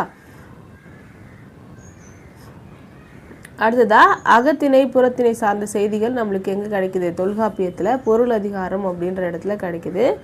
அடுத்தது உரிப்பொருள். உரிப்பொருள்னா என்ன? ஃபஸ்ட் நம்ம பார்த்தது கருப்பொருள் பார்த்துட்டோம். அடுத்தது உரிப்பொருள். உரிப்பொருள்னா அந்த ஆண் பெண்ணுக்கும் சேர்ந்து அன்பான வாழ்க்கையை பாடும் பொழுது நம்மளுக்கு அதுக்கான நிலம், பொழுது, பறவை, விலங்கு, பூ, மரம், இந்த மாதிரி ஒரு 14 பின்னணிகள், பேக்ரவுண்ட் சீன் இருக்கும் இல்லையா, அதை வச்சு பாடுறதுக்கு பேர் தான் என்ன சொல்லுவோம்? உரிப்பொருள் அப்படின்னு சொல்லுவோம். அது நம்மளுக்கு இங்கே முதல் பொருளும் உரிப்பொருளும் கொடுத்துருக்காங்க. ஓகேவா? ஃபஸ்ட்டு பாருங்கள். கருப்பொருள் நம்ம பார்த்தோம் இல்லையா, அந்த நிலம், பொழுது, பறவையெல்லாம் கருப்பொருளில் வரும். சரியா? ஃபஸ்ட்டு முதல் பொருளும் உரிப்பொருளும் இதை கொடுத்துருக்காங்க. குறிஞ்சி பாருங்கள். குறிஞ்சி மலையும் மலை சார்ந்த இடமும், அதோட சிறு பொழுது யாமம், பெரும் பொழுது கூதிர் முன்பணி. சிறு பொழுது அப்படின்னா என்ன? ஒரு நாள் 6ஆக பிரிச்சுருவாங்க. அதில் சிறு பொழுது யாமம், ஒரு வருஷத்தை 6 பங்காக பிரித்தாங்க அப்படின்னா அதில் வர்றது தான் பெரும் பொழுது. கூதிர் முன்பணி. இது உரிப்பொருள் என்ன? புணர்தலும் புணர்தல் நிமித்தமும் 2 பேரும் சேர்ந்து பாடுவாங்க. அடுத்ததாக முல்லை. முல்லை பார்த்தீங்க அப்படின்னா காடும் காடு சார்ந்த இடமும், சிறு பொழுது மாலை, பெரும் பொழுது கார்காலம். இதில் என்ன வரும்? இருத்தலும் இருத்தல் நிமித்தமும் அப்படின்றது வரும். சரியா? அடுத்ததாக மருதம். மருதம் வயலும் வயல் சார்ந்த இடமும், சிறு பொழுது வைகரை. சரியா? அடுத்தது கார்காலம், குளிர்காலம். 6 காலமும் வரும் இதில். கார்காலம், கூதிர்காலம், முன்பனி, பின்பனி, இளவேனில், முதுவேனில் எல்லாமே வரும். இதில் ஊடலும் ஊடல் நிமித்தமும் அப்படின்னு சொல்லியிருப்பாங்க. அடுத்ததான் நெய்தல் பார்த்தீங்கன்னா கடலும் கடல் சார்ந்த இடம், ஏற்பாடு அப்படின்றது சிறு பொழுது, பெரும் பொழுதுல எல்லாமே வரும். இரங்கலும் இரங்கல் நிமித்தமும் அப்படின்னு வரும். அடுத்து பாலை. மணலும் மணல் சார்ந்த இடமும், நண்பகல். இதில் இளவேனில், முதுவேனில், பின்பணி எல்லாம் வரும். இதில் உரிப்பொருள் பார்த்தீங்கன்னா பிரிதலும் பிரிதல் நிமித்தமும் அப்படின்னு சொல்கிறாங்க. ஓகேவா? இதெல்லாம் முக்கியமானது எக்ஸாம் பாயிண்ட் ஆஃப் வியூலையும் அதை நல்லா தெரிஞ்சுக்கோங்க. அடுத்தது பாருங்கள், புறத்திணை பற்றி கொடுத்துருக்காங்க. புறத்திணை அப்படின்னா என்ன? புறத்தார் யாவருக்கும் புலப்படும் ஒழுக்கத்தை பற்றி கூறுவது புறத்திணை. எல்லாருக்கும் இப்படி தான் நடக்கணும் அப்படின்னு சொல்கிறது தான் புறத்திணை. அதில் என்ன சொல்லுவாங்க? தொல்காப்பியம் புறத்திணைகளை 7 அப்படின்னு சொல்லுச்சு. ஆனால் புறப்பொருள் வெண்பாமாலை 12 அப்படின்னு சொல்லியிருக்கு. ஓகேவா? புறத்திணைகள் மொத்தம் 7 அப்படின்னு சொன்னது தொல்காப்பியம், 12 அப்படின்னு சொன்னது என்னது? புறப்பொருள் வெண்பாமாலை. அது என்னென்ன அப்படின்னு பாருங்கள். வெட்சி, கரந்தை, வஞ்சி, காஞ்சி, உழினை, நொச்சி, தும்பை, வாகை, பாடான், கைக்கிளை, பெருந்திணை, பொதுவியல். இது எல்லாமே பார்த்தீங்க அப்படின்னா புறத்திணைகள். சரியா? இதில் வெட்சி, கரந்தை, வஞ்சி, காஞ்சி, உழினை, நொச்சி, தும்பை, வாகை, இந்த 8 புறத்திணைகளும் ஒரு போர் நடக்குது அப்படின்னா போர் நடைபெற காரணங்களை பற்றியும் போரோட முறை பற்றியும் சொல்கிறது இந்த 8 புறத்திணைகள். அதுக்கப்புறம் ஒரு மன்னனோட வீரம், கொடை, புகழை பற்றி பாடுறது என்னது? பாடான் திணை. சரியா? அடுத்ததாக பொதுவியல் திணை. மேற்கண்ட 9 திணைகள்லையும் பாடாத ஒரு விஷயத்தை பாடுறது என்னது? பொதுவியல் திணை அப்படின்னு சொல்லுவோம். சரியா? அடுத்தது விருந்தோம்பல் பற்றி, தமிழ்நாட்டில் இருக்கிற மக்களோட விருந்தோம்பல் பற்றி என்ன கொடுத்துருக்காங்கன்னு பாருங்கள். விருந்தே தானும் புதுவது புனைந்த யாப்பின் மேற்றே அப்படின்னு தொல்காப்பியத்தில் சொல்லியிருக்காங்க. அப்படின்னா என்ன அர்த்தம் அப்படின்னா, விருந்து அப்படின்ற வார்த்தையே புதுசு அப்படின்னு அர்த்தமா. புதுசாக வந்தவங்களுக்கு நம்ம விருந்தோம்பல் பண்ணுறோம் இல்லையா, அதுக்கு பேர் தான் விருந்தோம்பல். ஏற்கனவே தெரிஞ்சவங்க ஃப்ரெண்ட்ஸ் வராங்க, ஓகேவா, சொந்தக்காரங்க வராங்க அவங்கக்கிட்ட வந்து பாசமாக செயல்படுறது, ஹாஸ்பிட்டாலிட்டியோடு இருக்கிறது வந்து விருந்தோம்பல் கிடையாது. நமக்கு முன்ன பின்ன தெரியாதவங்க கூடயும் அப்படி இருக்கிறது தான் விருந்தோம்பல். அப்போ விருந்துனாலே புதுசாக வரவங்க அப்படின்னு சொல்கிறாங்க. ஓகேவா? விருந்து புறத்ததா தானுண்டல் சாவா மருந்தெனும் வேண்டற்பாற்றண்டு அப்படின்னு சொல்லி திருக்குறளில் சொல்லியிருக்காங்க. அதாவது விருந்தினர் வெளியில் இருக்கும் பொழுது நம்ம உள்ள வந்து அவங்களுக்கு தெரியாமல் அமிர்தமே சாப்பிட்டா கூட அது வந்து தப்பு, அதனால எல்லாருக்கும் கொடுத்துட்டு சாப்பிடணும் அப்படின்னு சொல்லியிருக்காரு. அடுத்ததா இளங்கோவடிகள் என்ன சொல்லியிருக்காருன்னா தொல்லேர் சிறப்பின் விருந்து அப்படின்னு, அதாவது பழங்காலத்துலேருந்தே சிறப்பானது இந்த விருந்து அப்படின்னு. இந்த சீன் எப்போ வரும் அப்படின்னா கண்ணகி வந்து கோவலன் பிரிஞ்சுட்டு போனதுனால என்ன பண்ண முடியல, அவரால் வீட்டுக்கு வந்த விருந்தினருக்கு சாப்பாடு போட முடியல. அந்த காலத்தில் ஒரு கணவனும் மனைவியும் 2 பேர் சேர்ந்து இருந்தால் மட்டும்தான் என்ன பண்ணுவாங்க, வர விருந்தினரை உபசரிப்பாங்க. அவர் இல்லாத காரணத்தினால என்னால் யாரையும் விருந்தோம்பலை கூட செய்ய முடியலையே அப்படின்னு சொல்லி ஃபீல் பண்ணுறாங்க. அப்போது சொல்லேர் சிறப்பின் விருந்து அப்படின்னு சொல்லிட்டு சொன்னது யார்? கண்ணகி. இளங்கோவடிகள் சிலப்பதிகாரத்தில் விருந்தோம்பலை பற்றி அப்படி சொல்லியிருக்காரு. அடுத்ததா நற்றிணை பாடலில் என்ன சொல்லியிருக்காங்க அப்படின்னு பாருங்கள். கோவலர் மழவிடை பூட்டிய குழாய் தீம்புலி செவி அடை தீர தேக்கிளை பகுக்கும் புள்ளி நாட்டு அப்படின்னு சொல்லி ஒரு பாட்டு வந்து சொல்லியிருக்காங்க. அதாவது இரவுல வாயில் கதவை அடைக்கிறதுக்கு முன்னாடி விருந்தினர் யாராவது வராங்களா அப்படின்னு பார்த்துட்டு என்ன பண்ணுவாங்களாம், வாயில் வந்து அடைப்பாங்களாம். சரியா? இது சொன்னது எந்த பாடல் அப்படின்னா நற்றிணையில் ஒரு பாடல் வந்து கொடுத்துருக்காங்க. அதே மாதிரி அகநானூறு பாடல் தான் நான் முன்னாடி கோவலர் மழவிடை பூட்டிய குழாய் தீம்புலி செவி அடை தீர தேக்கிளை பகுக்கும் புள்ளி நாட்டு அப்படின்னு ஒரு அகநானூறு வரி வந்து கொடுத்துருக்காங்க. அப்புறம் விருந்தினர் இரவில் காலம் கழித்து வந்தாங்கன்னா கூட என்ன பண்ணுவாங்களாம், வனமகிழ்ந்து விருந்தோம்பினர். இரவில் வரவங்களுக்கு நெய் கலந்த இறைச்சியை சமைச்சு கொடுக்கறது அன்னைக்கு இருந்தவங்களோட வழக்கமாக இருந்துச்சு அப்படின்னு சொல்கிறாங்க. பசின்னு வந்தவங்களை விற்க வச்சுட்டு எதுவும் பண்ண மாட்டாங்க, அவங்களுக்கு சாப்பாடு போடுவாங்க அப்படின்னு சொல்கிறாங்க. விருந்தோம்பல் வந்தாங்க அப்படின்னா விருந்தினர் வந்தாங்க அப்படின்னா அவங்கக்கிட்ட முகமலர்ச்சியோடு பேசி அவங்க கண்ணில் காணும்படி நம்ம நெருக்கமாக இருந்து ஒரு கன்று ஈன்ற பசு எப்படி அந்த குழந்தைய பார்த்துக்குமோ அந்த மாதிரி மன மகிழ்ச்சியோடு விருந்தோம்பல் செஞ்சாங்க. அவங்களுக்கு ஒளி வீசும் கிண்ணங்களில் பல வகையான உணவை கொடுப்பாங்க அப்படின்னு சொல்லியிருக்காங்க. அதே மாதிரி தன்னோட வீட்டுக்கு வர்றவங்களுக்கு சாப்பாடு போட்ட பிறகு தான் நம்ம சாப்பிடணும் அப்படின்ற விஷயத்தில் இருந்திருக்காங்க. ஒரு நாளைக்கு போனாலும் 2 நாளைக்கு போனாலும் பல நாளைக்கு போனாலும் என்ன பண்ணுவாங்களாம், ஃபஸ்ட்டு நாள் வரும்பொழுது உங்களை எப்படி சந்தோஷமாக வரவேற்றாங்களோ அதே மாதிரி தான் கடைசி வரைக்கும் இருப்பாங்க அப்படின்னு ஔவையார் வந்து சொல்லியிருக்காங்க. அடுத்தது ஆயர்கள் மாடு மேய்க்க போகும்போது என்ன பண்ணுவாங்களாம், மூங்கிலில் எக்ஸ்ட்ரா சாப்பாடு கட்டி எடுத்துகிட்டு போவாங்களாம். ஓகேவா? அப்போ காட்டு வழியாக யாராவது பசியோடு வந்தாங்க அப்படின்னா அவங்க கூட தன்னோட சாப்பாடை ஷேர் பண்ணுவாங்க அப்படின்னு சொல்கிறாங்க. சரியா? இதெல்லாம் விருந்தோம்பல் பற்றி சொல்கிறது. அடுத்தது உணவு சமைக்கும் முறைகளை பற்றி பழைய இலக்கியங்களில் மடை நூல் அப்படின்னு ஒரு நூல் வந்து சொல்லியிருக்கு. இது ரொம்ப எக்ஸாமில் கேட்பாங்க. உணவு சமைக்கும் முறைகளை பற்றி கூறும் நூல் எது அப்படின்னா மடை நூல். அது மட்டும் இல்லாமல் சிறுபானாற்றுப்படை, பெருங்கதை, மணிமேகலை இந்த நூல்லையும் நம்மளுக்கு உணவு சமைக்கிற முறைகள் பற்றி சொல்லியிருக்காங்க. அடுத்ததாக வள்ளல் தன்மை. ஓகேவா?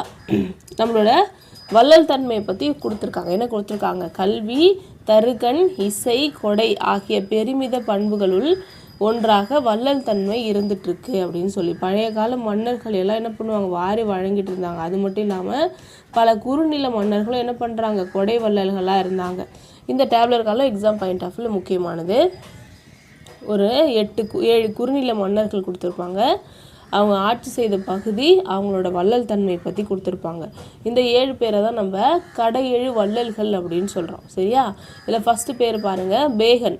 பேகன் ஆட்சி செய்த பகுதி பழனிமலை. பேகன் என்ன பண்ணார், மயிலுக்கு போர்வை தந்தார் அப்படின்னு சொல்கிறாங்க. காட்டு வழியாக போகும்போது ஒரு மயில் வந்து குளிரில் நடுக்கிட்டு இருக்கு. அப்போ என்ன பண்ணுறாரு, அவர் போர்வை கொடுக்குறாரு. அப்போ பேகன் வந்து பழனிமலை, இந்த மலையை வந்து பொறுத்துக்களை கேட்பாங்க, நோட் பண்ணிக்கோங்க. பேகன் பழனிமலை, மயிலுக்கு போர்வை தந்தவர். பாரி பரம்புமலை, முல்லை கொடி படர்வதற்கு தம் தேரையே தந்தவர். திருமுடிக்காரி மலையமாநாடு, குதிரைகளை பரிசாக வழங்கியவர். ஆய் அண்டிரன், அவர் வந்து பொதிய மலையில் இருந்தார்.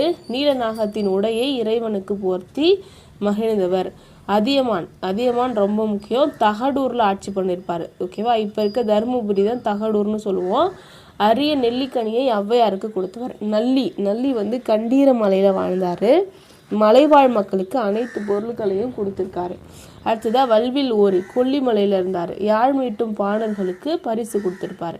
ஓகேவா. பேகன் பழனிமலை, பாரி பரம்புமலை, திருமுடி காரி மலையமாநாடு, ஆய் அண்டிரன் பொதியமலை, அதியமான் தகடூர், நல்லி கண்டீரமலை, வல்வில் ஓரி கொல்லிமலை. சரியா. அடுத்தது இந்திய பண்பாட்டிற்கு தமிழ்நாட்டோட கொடை. நம்மளோட இந்தியாவோட பண்பாடு மிக உயர்ந்ததுன்னு சொல்லணும் இல்லையா. அதில் தமிழ்நாட்டில் இருந்து மட்டும் என்னென்ன விஷயங்கள் போயிருக்கு அப்படின்னு பார்த்தீங்கன்னா, ஃபஸ்ட்டு நம்மளோட லாங்குவேஜ், மொழி கொடை. மொஹஞ்சதாரோ, ஹரப்பா போன்ற இடங்களில் பல நூற்றாண்டுகளுக்கு முன்மையே திராவிடர்கள் உயர்ந்த நாகரிகத்தோடு வாழ்ந்தாங்க அப்படின்றது தெரியுது. அது மட்டும் இல்லாமல் வேத காலத்திலேயே சான்ஸ்கிரிட்டில் தமிழ் மொழி கலந்து இருந்திருக்கான். ஓகேவா. அப்போது எந்த அளவுக்கு தமிழ் பழமையான மொழி அப்படின்னு பார்த்துக்கோங்க. அடுத்ததான் நம்மளோட கோயில்கள். கோயில்கள் தமிழ்நாட்டோட பண்பாட்டு மையங்களாகவும் கலைக்கூடங்களாகவும் இருந்திருக்கு. கோயில்களில் நிறைய கட்டடக்கலை, சிற்பக்கலை, ஓவியக்கலையெல்லாம் நிறைஞ்சு இருந்திருக்கு.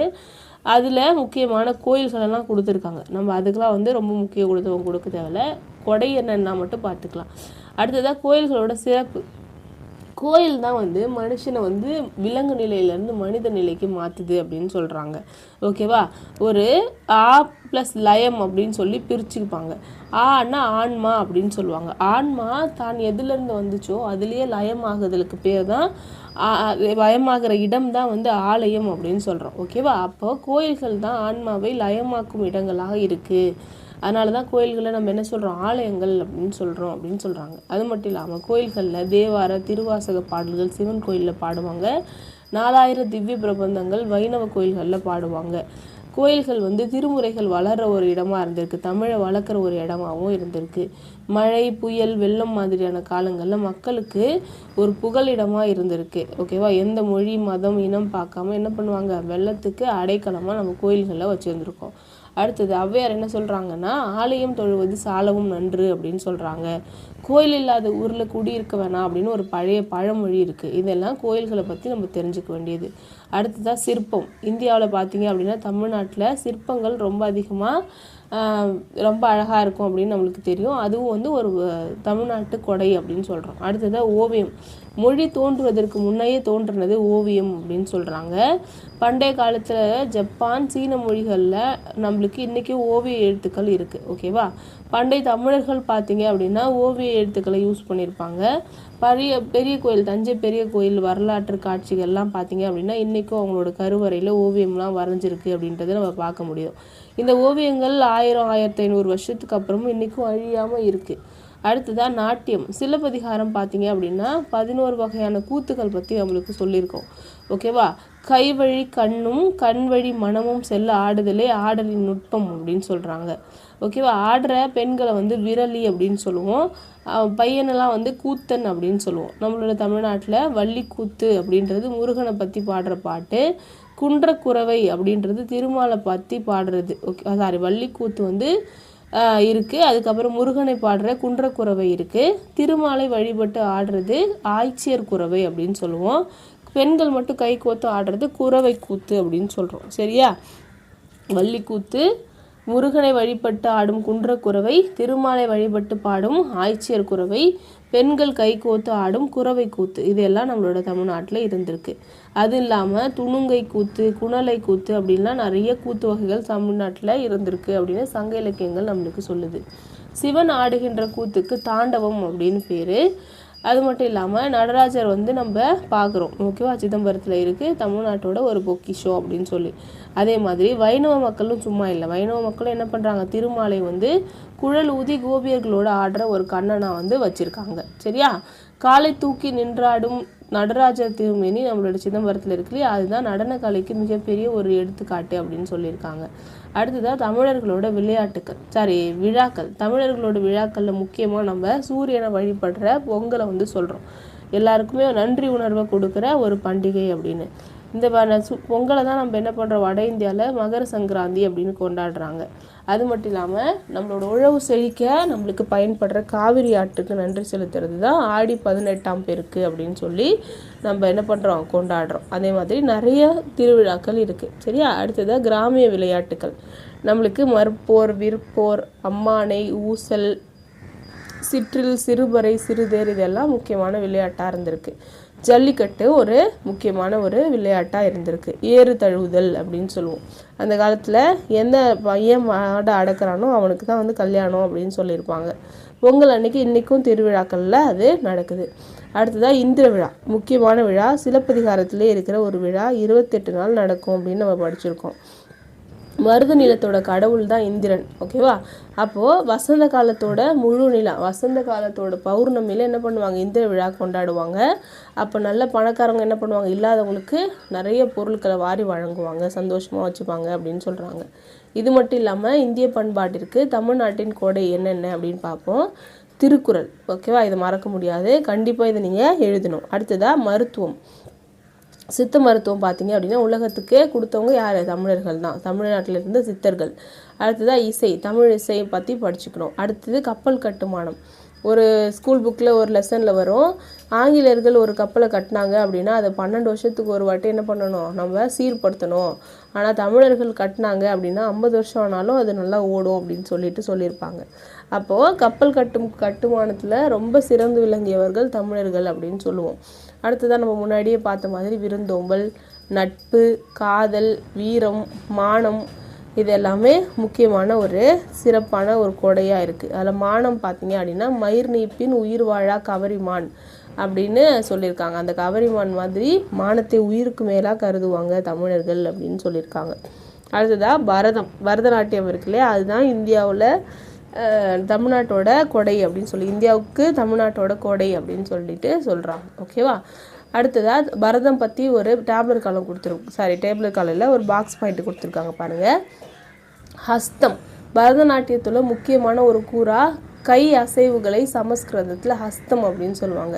கை என்பதுக்கு சமஸ்கிருதத்தில் ஹஸ்தம் அப்படின்னு சொல்லுவோம். இது தமிழில் முத்திரை அப்படின்னு சொல்லுவோம். பரதநாட்டியத்தில் அடவு, அபிநயம், இது ரெண்டுத்துக்குமே முத்திரைகள் ரொம்ப முக்கியம். கைவிரல்களில் பல்வேறு நிலைகளாலையும் அசைவுகளாலையும் பொருள்படவும் அழகிற்காகவும் அபிநயத்தையே கைமுத்திரை அல்லது ஹஸ்தம் அப்படின்னு சொல்கிறோம். இந்த கை அசைவுகளை வந்து ஒற்றை கை, இரட்டை கை அப்படின்னு 2ஆக பிரித்து யூஸ் பண்ணுவாங்களாம். இது தவிர சில அபூர்வமான முத்திரைகள்லாம் இருக்குது அப்படின்லாம் சொல்லியிருக்காங்க. இது சும்மா தெரிஞ்சு வச்சுக்கோங்க. அடுத்ததாக தமிழ்நாட்டில் இருக்கிற மண்டபங்கள், 100 கால் மண்டபம், 1000 கால் மண்டபம், இசை தூண்கள், இதெல்லாம் முக்கியமான கொடையாக வந்து இருக்குது. சரியா? அடுத்தது லெசன் முடிஞ்சிருச்சு. புக் பேக் கொஷின் பாருங்கள். பண்பாடு என்ற சொல்லை தமிழில் முதலில் அறிமுகப்படுத்தியவர் யாருன்னு கேட்குறாங்க. TK சிதம்பரநாதர். ஓகேவா? பண்பாடு என்ற சொல்லை முதலில் அறிமுகப்படுத்தியவர் யார்? TK சிதம்பரநாதர். அடுத்ததாக கீழ்கண்டவற்றுள் பொருந்தாத இணை எது அப்படின்னு கேட்குறாங்க. குறிஞ்சிக்கு நம்ம அடுத்தது பொருந்தாத இணை கேட்டிருக்காங்க இல்லையா. குறிஞ்சிக்கு யாமம் கரெக்டாக தான் இருக்குது, முல்லைக்கு மாலை கரெக்டாக இருக்குது, மருதம்க்கு வைகரை கரெக்டாக இருக்குது, பாலைக்கு பாருங்கள் ஏற்பாடு அப்படின்னு இருக்குது. பாலைக்கு சிறு பொழுது பார்த்தீங்க அப்படின்னா நண்பகல் அப்படின்னு படித்தோம். ஏற்பாடு யாருக்கு வரும்? நெய்தலுக்கு வரும். அப்போ தவறான இணை வந்து ஆப்ஷன் 4. சரியா? அடுத்ததாக கீழ்கண்டவற்றுள் சரியாக பொருந்தியுள்ள இணையை கேட்குறாங்க. முல்லைக்கு தேர் கொடுத்தான் பாரி அப்படின்னு சொன்னாலே அது வந்து கரெக்டாக இருக்குது. ஓகேவா? இப்போ அதியமான் வந்து ஔவைக்கு நெல்லிக்கனி கொடுத்தாரு, பேகன் வந்து மயிலுக்கு போர்வை கொடுத்தாரு, ஆயண்டியரன் வந்து நீலநாகத்தின் ஆடையை இறைவனுக்கு பரிசாக கொடுத்தார். ஓகேவா? அடுத்ததாக தொண்டி வந்து இங்கே வந்து பார்த்திங்கன்னா அதை வந்து எப்படி எழுதியிருந்தாங்க அப்படின்னு சொல்கிறாங்க. தொண்டியை வந்து திண்டிஸ் அப்படின்னு எழுதியிருந்தாங்க, முசிறிஸ் அப்படின்னும், பொற்காடை பகரி அப்படின்னும், குமரிய கொமாரி அப்படின்னும் எழுதியிருந்தாங்கன்னு படித்தோம் இல்லையா. அதுலேருந்து தான் ஆப்ஷன் வந்து கேட்டிருக்காங்க. அடுத்ததாக கிமு 5ஆம் நூற்றாண்டில் வாழ்ந்த புகழ்பெற்ற கிரேக்க மருத்துவர் யார் அப்படின்னு கேட்குறாங்க.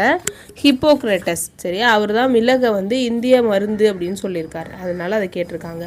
அடுத்தது பண்பெனப்படுவது பாடறிந்து ஒழுகுதல் அப்படின்னு சொல்கிறோம் இல்லையா, அது எந்த பாட்டு அப்படின்னு கேட்டால் கலித்தொகையிலேருந்து வந்திருக்கு. அடுத்ததாக பின்வரும் கூற்று அதன் காரணத்தை படித்து விடை குறிப்பை தேர்ந்தெடு அப்படின்னு சொல்கிறாங்க. உலகம் என்பது உயர்ந்தோர் முயற்றே அப்படின்னு சொல்காப்பியம் சொல்லுது. நல்ல வழிமுறைகளை பின்பற்றி பண்பாட்டில் சிறந்து விளங்குபவர்களே உயர்ந்தவர்கள். கூற்று காரணம் ரெண்டுமே சரியானது. அடுத்தது 10 பாட்டில் உள்ள ஆற்றுப்படை நூல்களோட எண்ணிக்கை. மொத்தம் 10 பாட்டு இருக்கும், அதில் 5 பாட்டு என்னது ஆற்றுப்படை நூல்கள். அப்போ ஆன்சர் 5. அடுத்ததாக பொன், செம்பு ஆகிய உலோகங்கள் மீது பொறிக்கப்பட்டுள்ள எழுத்துக்கள் என்னது? பட்டயங்கள் அப்படின்னு சொல்லுவோம். அடுத்து சரியான விடை தேர்ந்தெடு. புறத்தார் யாவருக்கும் புலப்படும் ஒழுக்கத்தை பற்றி கூறுவது புறத்திணை அப்படின்னு சொல்லுவோம். பொருந்தாத காதலை வந்து என்ன சொல்லுவோம், பெருந்திணை அப்படின்னு சொல்லுவோம். சரியா? இப்போ 2 நாளும் வந்து கரெக்டாக இருக்குது. சோழர் கால கிராம ஆட்சி முறையை பற்றி சொல்கிற கல்வெட்டு உத்திரமேரூர் கல்வெட்டு, அதுவும் கரெக்டாக இருக்குது. சரியா? அடுத்த கொஷினு, அடுத்த லெசனில் நம்ம எத்திக்ஸில் அடுத்த லெசன் வந்து பார்க்க போகிறோம். ஓகேவா? அடுத்த வீடியோவில் அடுத்த லெசன் வந்து ரொம்ப முக்கியமான ஒரு லெசன், சிந்து சமவெளி நாகரிகம். நம்மளுக்கு சிந்து சமவெளி நாகரிகம் 6th புக்லேயும் அதை விட்டால் வந்து 11th புக்லேயே இருக்குது அப்படின்னு நம்ம எல்லாருக்குமே தெரியும். அது இல்லாமல் எத்திக்ஸ் புக்லேயும் வந்து இருக்குது. ஓகேவா? இதிலருந்தும் இப்போ எக்ஸாமில் நிறைய கொஷின் கேட்குறாங்க. சிந்து சமவெளி நாகரிகத்துக்கும் தமிழகத்தோட நாகரிகத்துக்கும் இடையில என்ன தொடர்பு அப்படின்ற மாதிரி ரிலேட் பண்ணி இதில் வந்து நிறைய வரும். நம்ம 11th எத்திக்ஸ் புக் படிச்சிருந்தாலும் இதை வந்து ஒரு கிளான்ஸ் பார்த்துக்கிறது ரொம்ப யூஸ்ஃபுல்லாக இருக்கும். நம்ம நெக்ஸ்ட் வீடியோவில் அந்த சிந்து சமவெளி நாகரிகம் லெசன் வந்து பார்ப்போம். இந்த வீடியோ உங்களுக்கு எந்த அளவுக்கு யூஸ்ஃபுல்லாக இருக்குது அப்படின்னு கீழே கமெண்ட்டில் சொல்லுங்கள். நெக்ஸ்ட் வீடியோவில் பார்க்கலாம். தேங்க்யூ.